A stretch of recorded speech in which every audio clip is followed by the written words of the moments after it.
शक्ति और आध्यात्मिकता।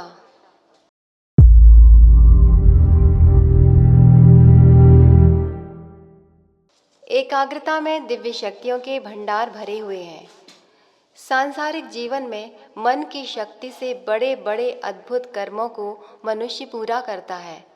इसी मना शक्ति को जब बाहर से समेटकर अंतर्मुखी किया जाता है और असाधारण कठिन परिश्रम द्वारा उसको सुव्यवस्थित रूप से आत्म साधना में लगाया जाता है, तो और भी अद्भुत आश्चर्यजनक परिणाम उपस्थित होते हैं, जिन्हें रिद्धि सिद्धि के नाम से पुकारते हैं।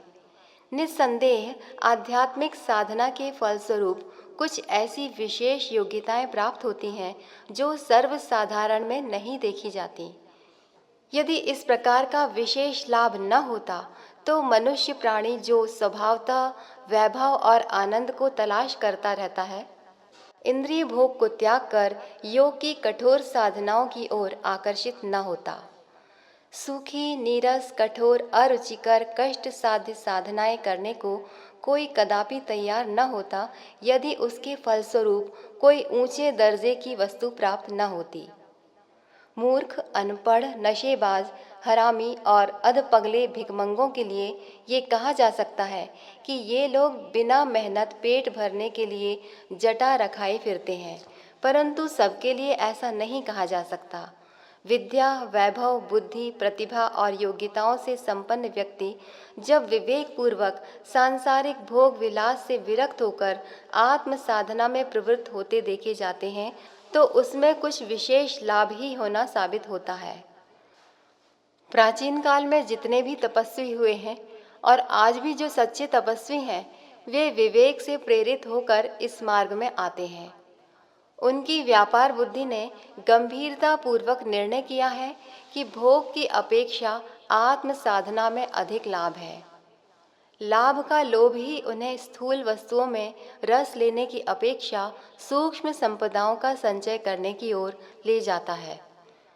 जो लोग सच्ची लगन और निष्ठा के साथ आध्यात्मिक साधना में प्रवृत्त हैं, उनका उत्पादन कार्य अच्छी फसल उत्पन्न करता है।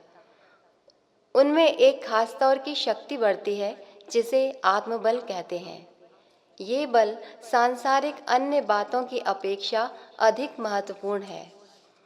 प्राचीन काल में राजा विश्वामित्र की समस्त सेना और संपदा तपस्वी वशिष्ठ के आत्मबल के सामने पराजित हो गई, तो धिक बलम क्षत्रिय बलम ब्रह्म तेजो बलम बलम कहते हुए विश्वामित्र राजपाट छोड़कर आत्म साधना के मार्ग पर चल पड़े।